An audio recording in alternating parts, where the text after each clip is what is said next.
안녕하세요. 각당복지재단 웰라이프 전문 강사 김종미입니다. 죽음이 묻고 삶이 답하다. 오늘은 비로소 삶, 노년의 기술에 대한 주제로 여러분들과 함께 이야기 나눠보도록 하겠습니다. 최근에 제가 복지관 강의를 갔었는데 거기 복지사님께서 어르신들 앞에서 그런 말씀을 하시더라고요. 이런저런 여러 종류의 강연이 준비되어 있고 다양한 프로그램을 준비했습니다. 적극적으로 참여해 주세요. 그리고 내년에는 시도하지 않았던 새로운 그런 프로그램도 기획하고 있습니다. 어르신들, 제가 왜 이렇게 열심히 발로 뛰면서 하지 않았던 새로운 프로그램도 개발하고 이렇게 열심히 하는지 아세요? 어르신들을 위해서 하는 거 아니에요.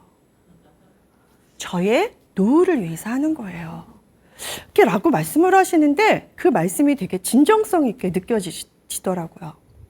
제가 한 2년 전에 도울 중국 일기라는 도울 선생님의 그런 그 책을 본 적이 있는데 도울 선생님께서 중국의 객자 교수로 가셔서 적응하시고 또 그 강의하시는 그런 내용을 일기 형식으로 쓰셨던 그런 책이에요. 본인이 직접 막 이불 사러도 다니시고 이제 그런 에피소드들도 담겨 있는데 그런 책 내용 중에 그런 문장이 있어요. 나는 왜 강의를 하는가? 그 문장을 만나고 저는 스스로 저에게 얘기해 봤습니다. 저도 질문을 해봤어요. 나는 왜 강의를 하는가? 뻔한 답이죠. 그런데 사람이 질문을 하면 그 다음 단계가 뭘까요? 질문에 답하기 위해서 생각을 하게 돼요. 바로 그 질문의 힘이 아닐까 하는 생각이 들었어요. 저도 나도 나를 위해서 강의를 하지. 도울 선생님도 나를 위해서 강의를 한다가 답이었어요. 그렇지만 그런 스스로에게 던진 그 질문으로 인해서 내가 임하는 그 자세와 태도가 달라진다는 그런 생각이 들었어요. 복지사님도 아마 그러셨을 거라는 생각이 들어요. 그래서 저에게 그 말씀이 되게 진정성 있게 느껴졌던 것 같아요. 오늘 저의 노년의 삶을 위해서 강의를 시작하도록 하겠습니다. 여러분들도 나는 왜 이 자리에 앉아 있을까? 끊임없이 스스로에게 질문을 하는 그런 시간이 되셨으면 좋겠어요. 노인이 시타르타에게 사람이 늙어 노인이 되면 글이 되노라고 설명했다. 어떻게 설명했는지 시타르타 왕자가 외쳤다. 오, 불행이로다. 약하고 무지한 인간들은 젊음만이 가질 수 있는 자만심에 취하여 늙음을 보지 못하는구나. 어서 집으로 돌아가자. 놀이며 즐거움이 다 무슨 소용이란 말인가. 지금 내 안에 이미 노인이 살고 있도다.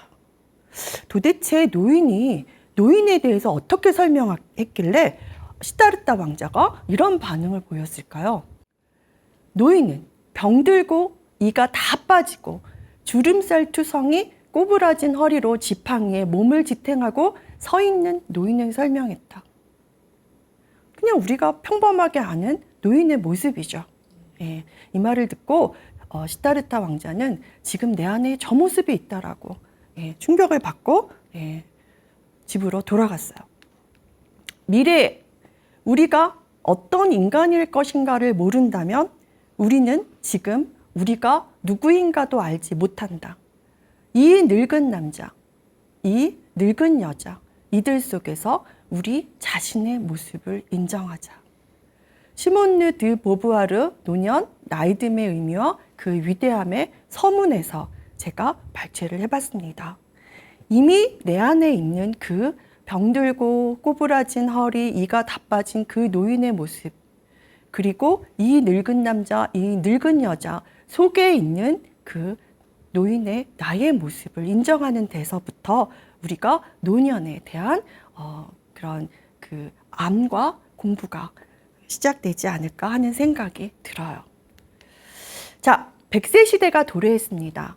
네팔이란 나라에서는 벌써부터 오래전부터 인간의 수명을 100세로 설정을 하고 이렇게 인생 주기를 정리를 했어요.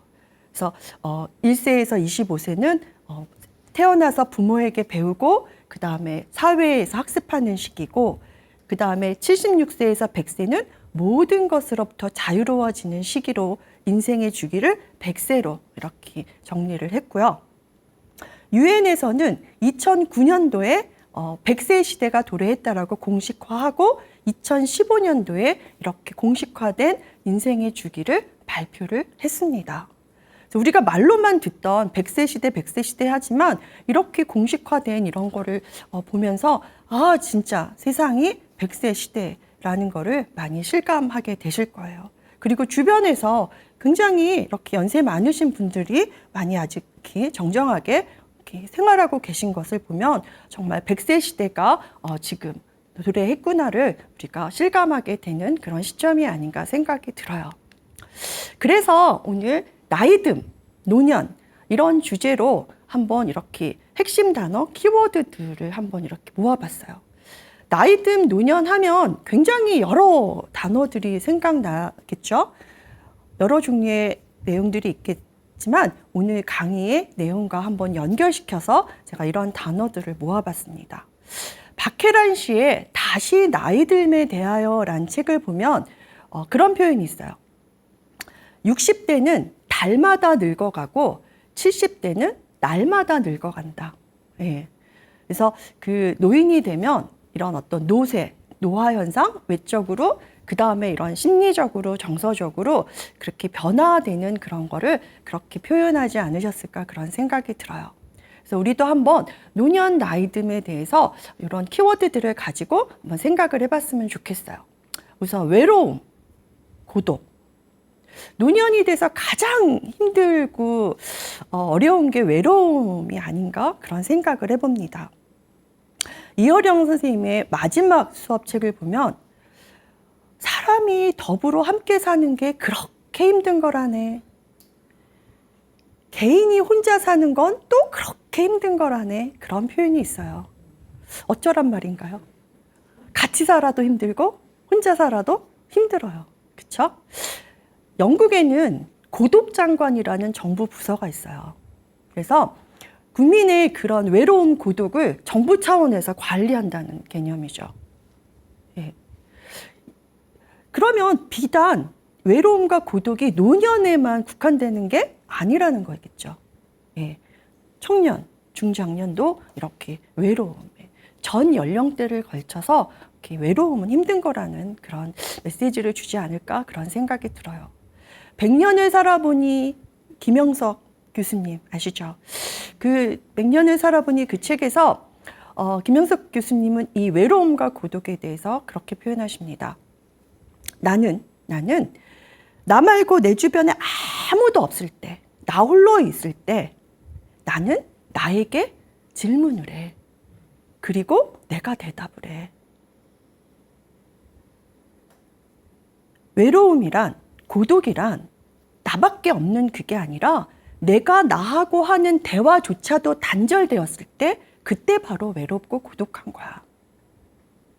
나 홀로 있는 시간에 내가 나하고 대화를 하고 사색을 하고 명상을 하고 음악을 듣고 그림을 감상하고 자연과 교감하고 이렇게 나의 치유 시간, 힐링의 시간 이게 홀로 있다고 해서 결코 외롭고 고독한 게 아니라는 거죠. 그래서 홀로 있는 시간에 더 많이 힐링되고 치유할 수 있는 그런 교수님만의 노하우를 갖고 계시다는 말씀을 하셨습니다.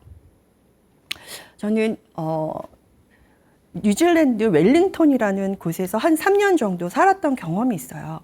그곳에서 살 때 어떤 신부님 한 분을 만났습니다. 그 신부님은 본국에서 사제 서품을 받으시고 바로 한국으로 오셔서 40년 넘게 사제의 길을 걸으시고 은퇴를 하시고 다시 본국에 오셨어요. 그래서 본국에 은퇴하시고 오셔서 양로원에 계실 때 제가 뵀었어요. 자, 이 은퇴하신 노 신부님도 외로움과 고독의 여러 가지 이유가 있으시겠죠. 신부님의 외롭고 고독한 상황 중에 굉장히 가장 큰 부분을 차지했던 게 뭔지 아세요? 향수병이었어요. 무슨 향수병? 한국에 대한 향수병. 40년 이상을 한국에서 사셨으니까. 한국 사람들과의 정서 교류, 한국 음식, 된장찌개, 김치에 대한 그리움. 예.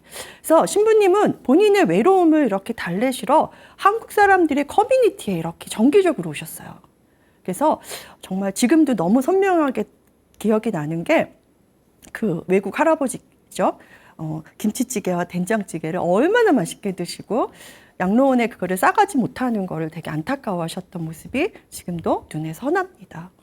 이렇게 김영석 교수님처럼 홀로 있음으로 내가 나와의 대화를 통해서 힐링하고 치유하는 사색하고 명상의 시간을 만들거나 나의 외로움의 가장 큰 부분을 내가 해결하려고 하는 이런 신부님처럼 나름대로 나만의 외로운 극복, 그런 노하우를 갖고 있는 것도 노년의 기술이 아닐까 하는 생각이 들어요.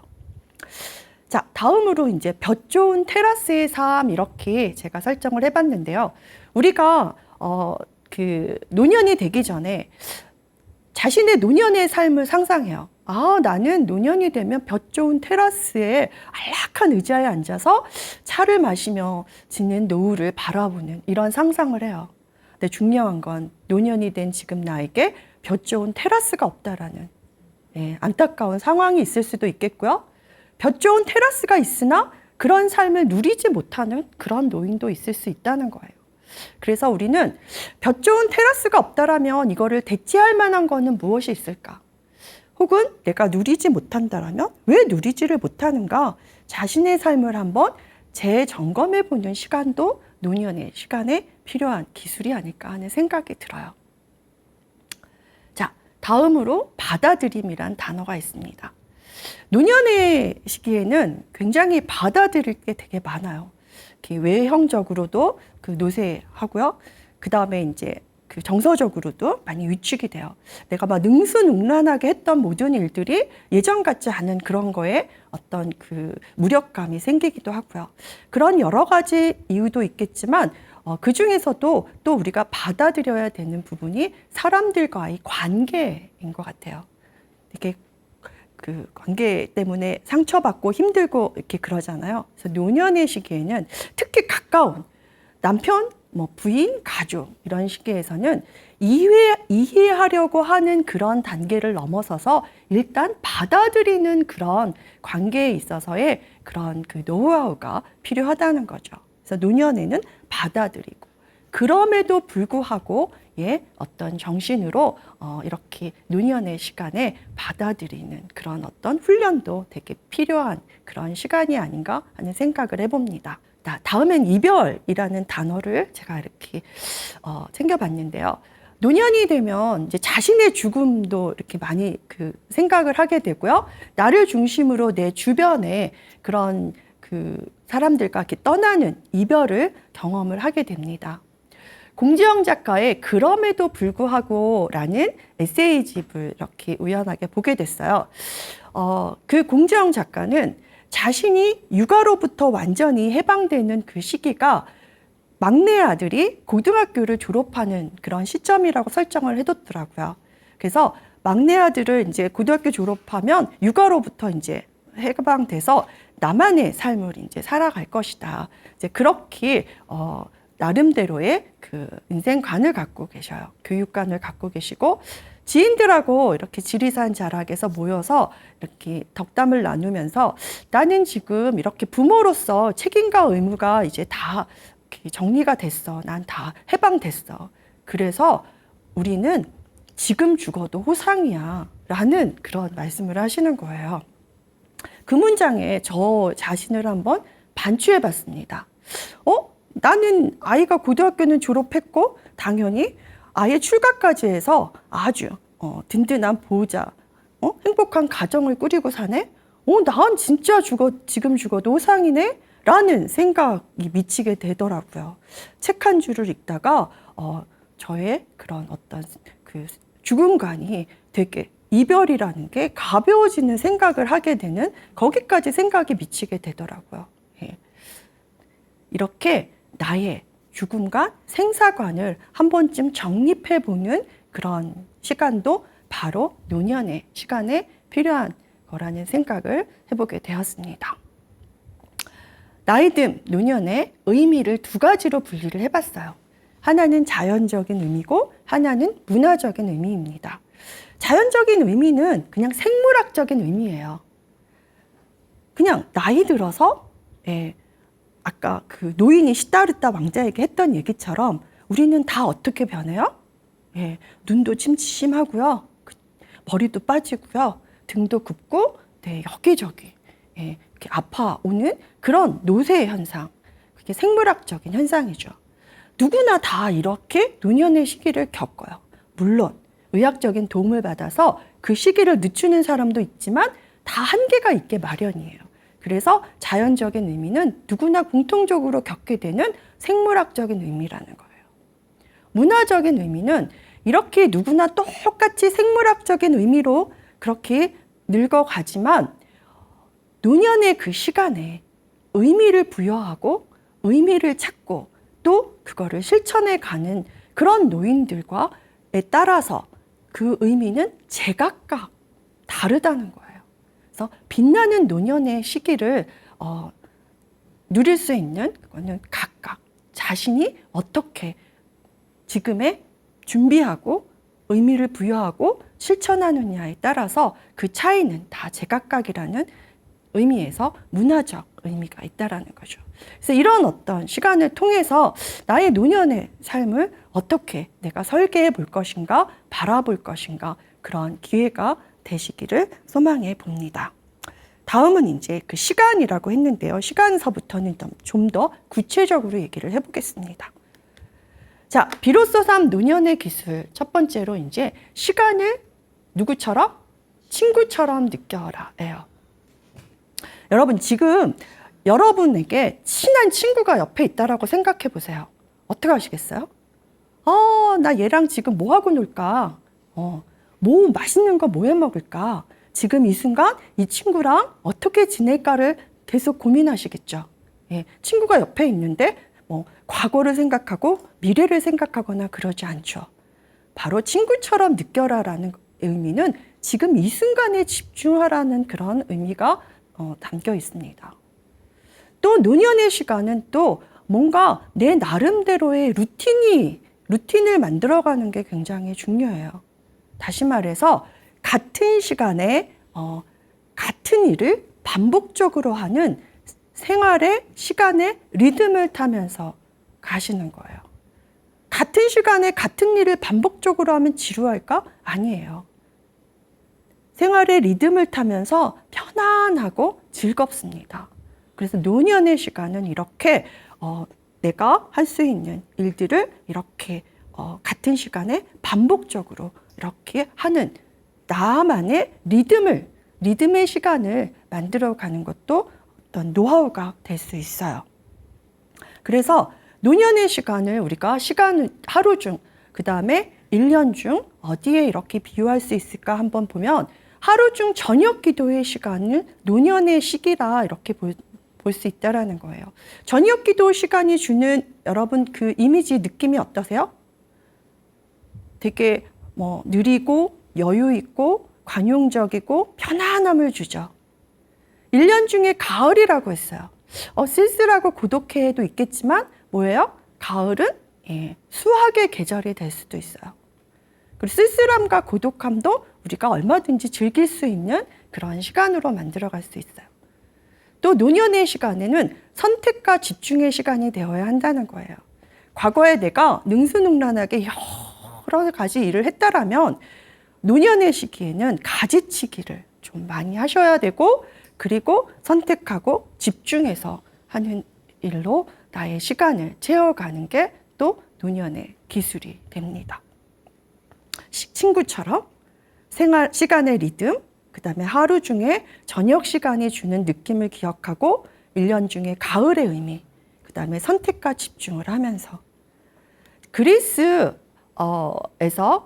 시간의 경험을 담아 이런 시간의 신을 상정해 놨어요. 그래서 크로노스와 카이로스 신이에요. 시간을 상징하는 신이 크로노스는 그냥 일반적 의미의 시간이에요.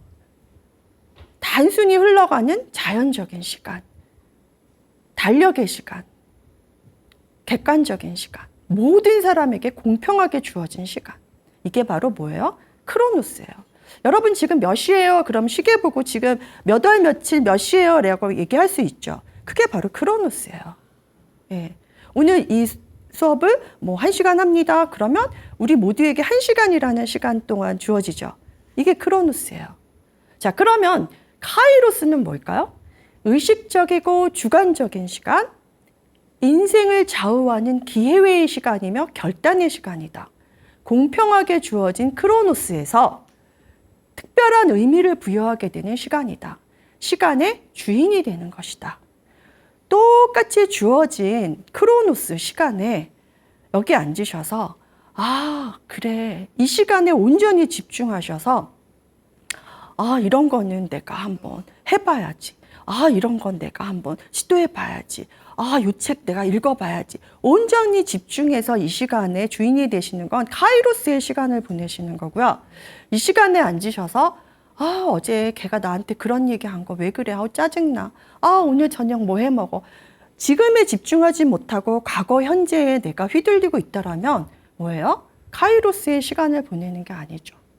그래서 똑같이 공평하게 주어진 시간에 내가 어떤 의미를 부여하고 내가 그 시간의 주인이 되는 게 바로 카이로스의 시간을 사는 거예요. 그래서 노인의 시기에는 친구처럼 여기면서 바로 이 카이로스에 깨어있는 순간을 내가 계속 경험하려고 노력하는 그런 자세. 그래서 틱나탄 스님께서 기적이란 물 위를 걷는 게 아니라 대지를 받고 지금 이 순간을 사는 것이다. 그게 바로 기적이라고 말씀을 하셨어요. 바로 카이로스의 그런 의미하고도 딱 쌍충 맞는 얘기라고 생각을 합니다. 이해되셨어요? 네. 자, 노년의 기술, 시간을 친구처럼 느껴라. 두 번째로, 깨어남의 시간이 되게 하기 위해서 한계를 자연스러운 것으로 받아들이기. 노년의 시간이 되면 한계를 많이 경험하게 되고 그 한계를 많이 두려워하게 됩니다. 어떤 한계? 내가 이 사회에 뭔가 쓸모없는 존재가 되면 어쩌지 하는 두려움? 또 내가 누군가의 도움 없이는 살아갈 수 없을 것 같은 그런 두려움. 이런 것들이 노년의 시기에 엄습해오는 그런 한계 상황의 두려움이 아닌가 생각이 들어요. 노년의 시기에는 이렇게 닥쳐오는 그런 한계를 내가 인정하고 받아들이려는 노력, 그러면서 내가 그 안에서 할 수 있는 일은 무엇인가를 생각해 보는 시간이 바로 또 노년의 시간이고, 그렇게 했을 때 어떤 게 주어져요? 깨어남의 그런 시간이 주어진다는 거예요. 중년의 위기를 기회로 삼을 수 있다. 자, 그림에 이렇게 인생 그래프처럼 이렇게 표현이 되어 있죠. 자, 이렇게 우리가 인생의 어떤 그 오르락 내리락 하는 굴곡의 그런 인생의 그래프를 누구나 다 이렇게 삶을 살고 있다라면 노년의 시기는 이제 그 인생 그래프가 쭉 어떻게 한다? 하향 곡선이라는 거를 받아들여야 하는 시기라는 거예요. 이거를 받아들일 때 내면의 그런 어떤 성숙도의 그래프는 상향선을 그린다고 그래요. 그래서 중년의 위기를 기회로 삼는다는 건 패러다임의 전환을 맞이해야 하는 시기입니다. 외적으로 어떤 영향력, 업적 이런 거에 내가 삶을 지금까지 살았다면 바로 패러다임의 전환은 이제 내면으로 들어가는, 그래서 내면의 영혼의 박동소리에 귀를 기울일 줄 아는 그런 시간이 바로 노년의 시간이 되어야 되고, 그 시간을 받아들였을 때 바로 깨어남의 그런 축복된 그런 기회가 올 수 있다는 거죠. 앞에서 우리가 핵심 키워드로 외로움, 고독 얘기했는데 노년의 고독은 실존적 고독이라는 거예요. 차원이 다르게 실존. 나는 누구인가? 나 지금 잘 살고 있는가? 난 앞으로 그런 끊임없는 나에게 하는 질문에 고민해 봐야 하는 그런 실존적 고독의 시간이 돼야 되고, 그랬을 때 내면 속에 그런 고독으로 치유와 힐링의 그런 시간이 될 수 있는 시간이라는 거죠. 인간의 삶은 두카. 고타마 부타가 제일 처음으로 깨달은 진리가 바로 인간의 삶은 두카다. 두카를 이제 해석하면 고통이다라는 의미예요. 예.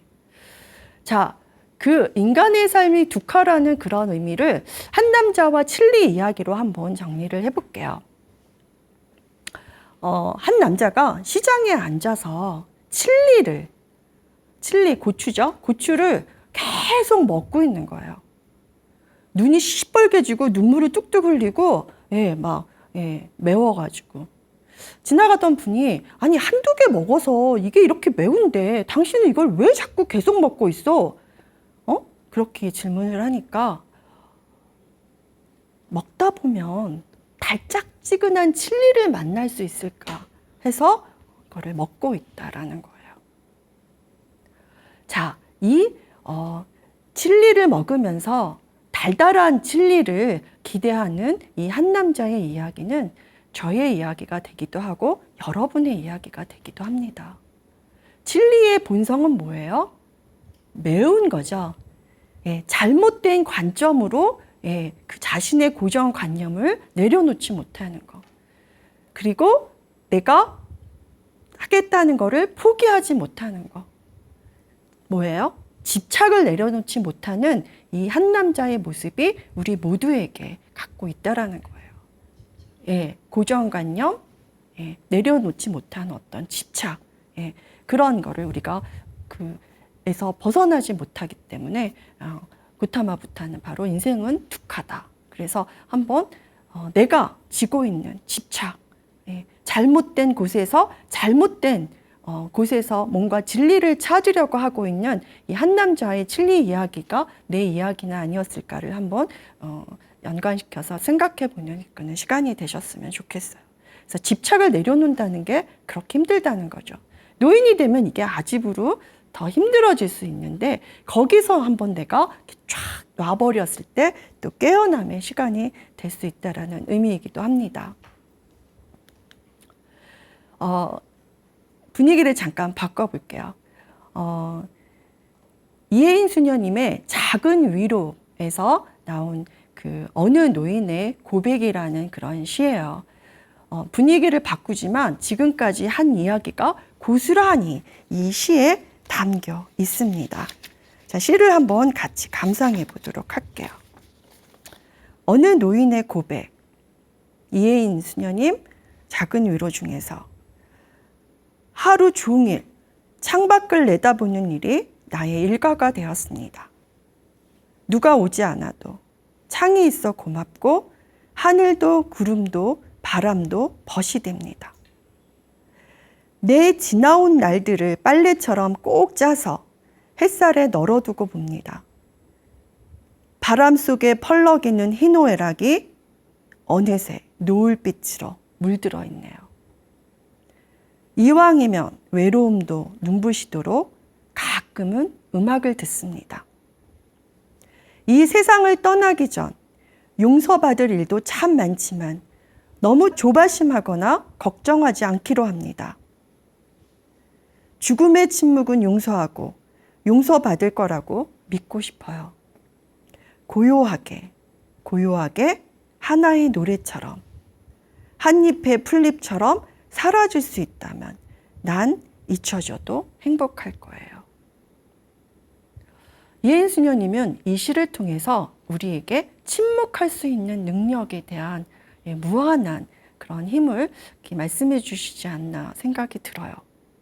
그냥 하루 종일 창밖을 내다보고 누가 오지 않아도 하늘이 고맙고 바람이 벗이 되고 그랬을 때 내 내면의 영혼의 박동소리에 귀 기울일 수 있을 때 그랬을 때 나의 외로움도 친구가 되고 내면에 성숙될 수 있는 그런 깨어남의 시간, 평화로운 시간, 그런 의미로 우리 이런 시를 전해주시지 않았나 생각이 들어요. 잘 감상하셨어요? 네. 자, 비로소 3. 노년의 기술. 첫 번째, 시간을 친구처럼 느껴라. 두 번째, 깨어남. 한계를 받아들임으로써 우리가 깨어남의 경험을 할 수 있다. 세 번째, 도전. 나를 나이게 하는 것은. 우리가 정년퇴직을 이렇게 하면 그 다음 인생, 그 삶을 여생이라고 하죠. 남은 인생, 짜투리쯤 되는 그런 시간으로 이렇게 치부를 해요.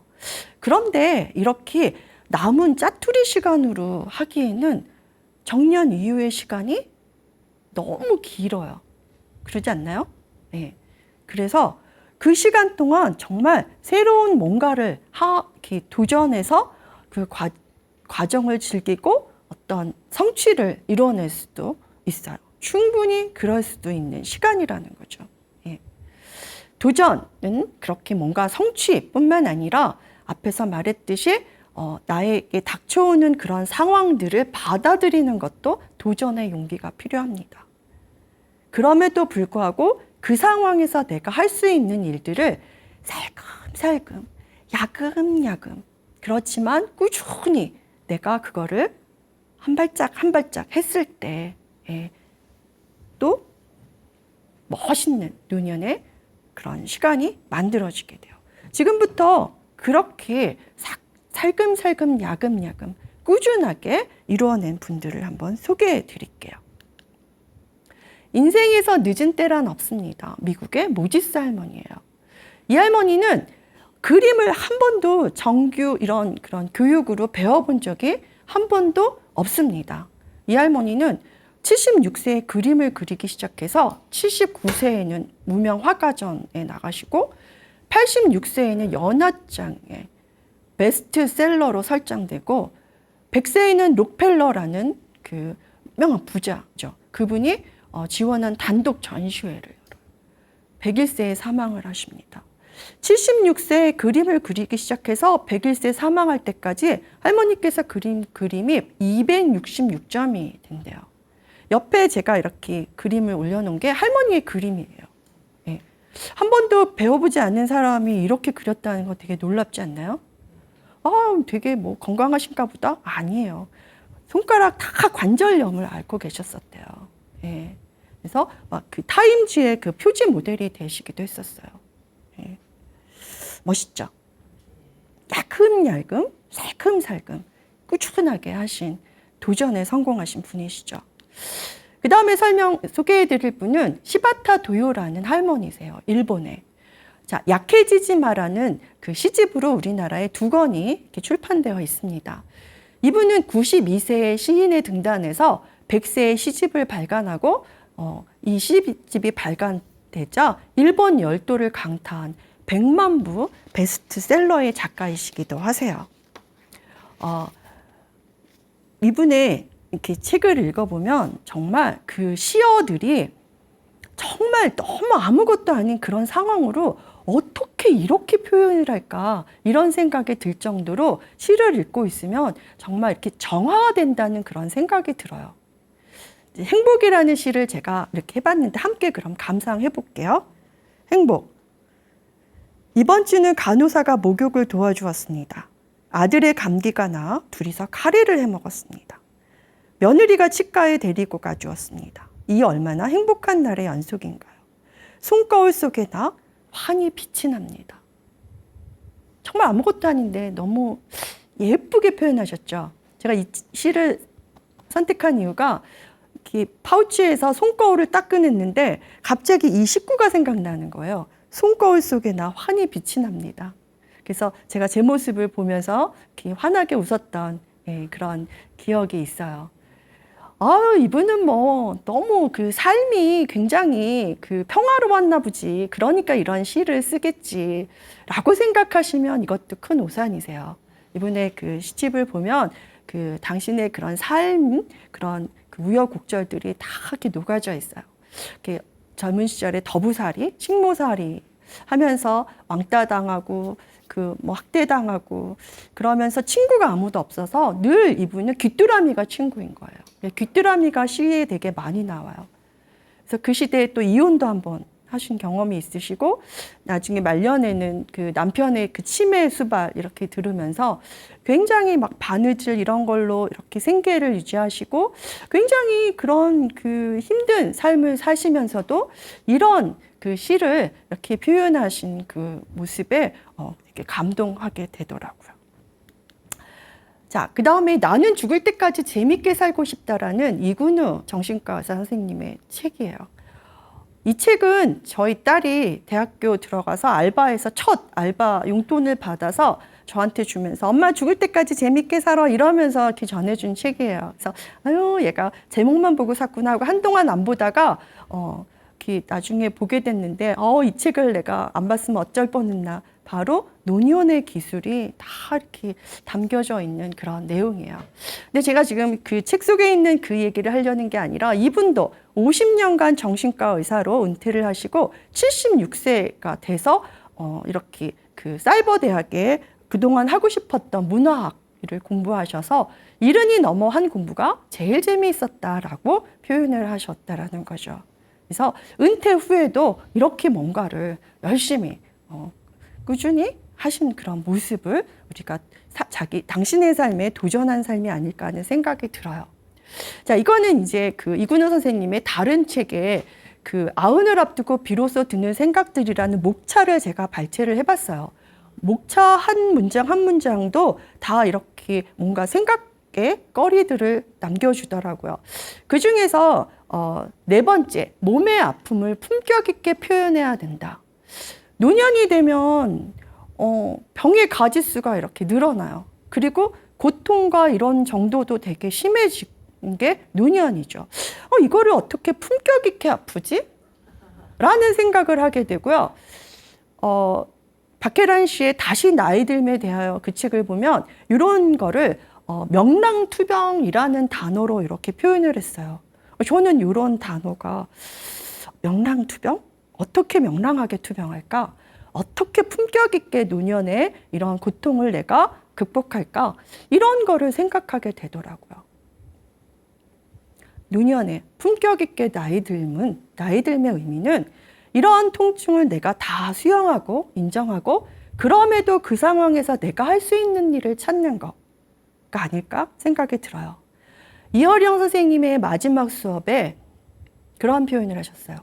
나는 암을 이길 수 없어. 그래서 나는 말을 하겠다는 거야. 글을 쓰겠다는 거야. 내가 할 수 있는 말을 하고 글을 내가 쓰다 보면 그게 암을 이기는 거 아니겠어? 예, 바로 명랑투병을 하시고 품격 있게 그 통증을 이렇게 마주한 선생님의 모습이 아닌가 그런 생각을 하게 됐습니다. 자, 마지막으로 제가 도전한 분들의 사례 중에 내 나이가 어때서 일단 즐기고 보련다. 황한나 할머니예요. 저는 이분을 우연하게 다큐멘터리 이렇게 보다가 알게 돼서 이분의 책을 찾아서 이렇게 봤어요. 그래서 60세에 산악회 하고 막 65세부터 국토종단, 지리산, 설악산 뿐만 아니라 외국의 오지 탐험, 산티아고 이런 데를 할머니가 이렇게 걸어서 직접 그 도보 여행가의 길을 가하시는 분이세요. 그럼 우리가 또 그런 생각을 하죠. 이분은 타고난 체력인가 봐. 아니에요, 이분도. 그 남편의 사업 부도로 그 초등학교 교사이셨었는데 이분께서 그 수업을 하다가 빚쟁이들이 막 교실에 쳐들어오는 그런 사건들도 여러 번 겪었대요. 그러다가 정년을 한 2, 3년 앞두고 몸이 너무너무 아파가지고 어떻게 해요? 학교를 퇴직을 하신 거예요. 그리고 이분께서 병원에 갔더니 머리서부터 발끝까지 너무너무 여러 가지 종류의 병들이 발견이 되는 거죠. 처음에 그래서 하신 게 동네 한 바퀴 간신히 돌고 2바퀴, 3바퀴 그러다 집 뒷산 이렇게 시작된 게 국토종단을 하시고요. 80세에 다시 지리산 종주를 시작하는 할머니가 되셨다는 거죠. 나이만큼 아픈 곳이 많아요. 그럼에도 나는 문을 열고 나가요. 라고 말씀을 하십니다. 어떻게? 야금야금, 살금살금, 그러나 꾸준히 하신 그 삶에 도전한 그런 황한나 할머니가 아닌가 하는 생각을 해봤습니다. 자, 비로소 삶 노년의 기술 마지막 이별입니다. 시간을 친구처럼 느껴라. 한계를 받아들인 깨어남의 시간을 가질 수 있다. 나를 나이게 한 도전의 시간. 그 다음에 이별. 노년의 시간에 이런 이별에 대한 생각을 하게 되죠. 나름대로 생사관과 죽음관을 갖는. 그래서 생명의 한계에 대한 태도, 그 다음에 삶뿐만 아니라 죽음도 각자 내린 해석이 중요하다. 그러니까 무한한 어떤 그런 상황으로 내가 보호받고 있다라는 그런 생각을, 그런 나의 죽음관, 인생관을 갖고 있어야 한다는 거예요. 그래서 우리가 지난 시간에도 얘기했듯이 죽음은 벽이 아니라 문, 소멸이 아니라 옮겨감이다. 이런 나만의 생사관, 죽음관을 철저하게 갖는 그런 시간이 되어야 하는 거죠. 초월을 인정하는 것이 각자의 삶의 진리가 된다. 자, 1847년에 헤르만 폴 헬름홀츠라는 분이 에너지 보존의 법칙이라는 이론을 세상에 내놨어요. 이분이 이때 내놓고 이 이론에 대해서 지금까지 어떤 누구도 이 이론에 대해 반박한 사람이 없다고 그래요. 이 말은 뭐냐면 에너지는 절대 소멸되지 않는다는 거예요. 단지 다른 형태로 옮겨갈 뿐이라는 거죠. 그래서 우리가 육체, 지성체, 심령체의 세 가지 몸으로 구성이 되어 있는데 죽음이란 건 육체에서만 사라지는 거고 나머지 그 심령체, 지성체는 그대로 보존이 된다라고 우리가 전 시간에도 누누이 얘기했는데 바로 이렇게 에너지 보존의 법칙, 죽음이 없다라는 거죠. 소멸이 아니라 옮겨감이라는 그런 우리들이 한 이야기를 더 뒷받침해주는 그런 에너지 보존의 법칙이기가 아닐까 생각이 들어요. 이렇게 나만의 죽음관을 이렇게 정립하고 있을 때 내가 맡게 되는 임종, 사후세계에 대한 두려움에서도 많이 편안해지는 그런 시간을 가질 수 있는 게 또 노년의 시간입니다. 자, 이렇게 자신의 죽음을 의연하게 받아들인 그런 다큐멘터리가 있어요. 이분은 일본에서 나온 다큐멘터리 엔딩노트라는 영화인데요. 너무너무 평범한 가장이 퇴직하고 우연하게 이렇게 종합검사를 받다 시한부 선고를 받게 되는 거예요. 그런데 그런 죽음에 막 이렇게 허둥대둥 불안해하지 않고 망연자실 슬퍼하기보다 자신의 죽음을 맞이하는 그런 게 이렇게 실려 있는 그런 영상이고요. 임종하는 모습까지 담겨 있어요. 그리고 또 이 모습을 카메라로 찍은 사람이 이분의 막내 딸이에요. 예. 그래서 평생 엔딩 노트를 작성한 거예요. 그래서 이제 죽음을 받아들이고 평생 믿지 않았던 신을 믿어보기, 한 번도 찍어보지 않았던 야당의 표주기, 일만 하느라 소홀했던 가족과 이별하기, 여행하기. 그래서 쭉 엔딩 노트를 해서 그걸 하나하나 이렇게 실천해 가는 그런 모습이 영상 속에 담겨 있고요. 또 가족들이 이분의 임종 순간도 아주 의연하게 이렇게 맞이하는 게 모두 담겨 있어요. 그래서 이런 영상도 우리 노년 시간에 한 번쯤 봐두는 것도 도움이 되지 않을까 생각이 들어요. 자, 오늘까지 4회차에 걸쳐서 이렇게 죽음이 묻고 삶이 답하다라는 주제로 삶의 가치를 되돌아볼 수 있는 죽음 교육의 필요성을 1회차 때 여러분들과 얘기 나눴고요. 그 다음 두 번째 시간에는 죽음 넘어 사후세계에 대한 신비주의자들의 입을 통해서 그 다음 근사체험한 사람들의 경험담을 통해서 그 시간에 얘기를 나눴고요. 그다음 잘 사는 것, 잘 죽는 것, 의식 지도로 죽음의 단계를 한번 바라보는 그런 시간도 가져봤고요. 그다음에 비로소 이제 노년의 기술, 평화로운 그런 어떤 노년의 시간을 보내기 위해서 어떻게 우리가 준비하고 맞이해야 할까, 그런 어떤 이야기를 오늘 함께 나눠봤습니다. 자, 이렇게 4회차에 걸쳐서 죽음이 묻고 삶이 답하다라는 주제로 여러분들과 함께 시간을 경험했습니다. 그동안 경청해 주셔서 대단히 감사합니다. 감사합니다.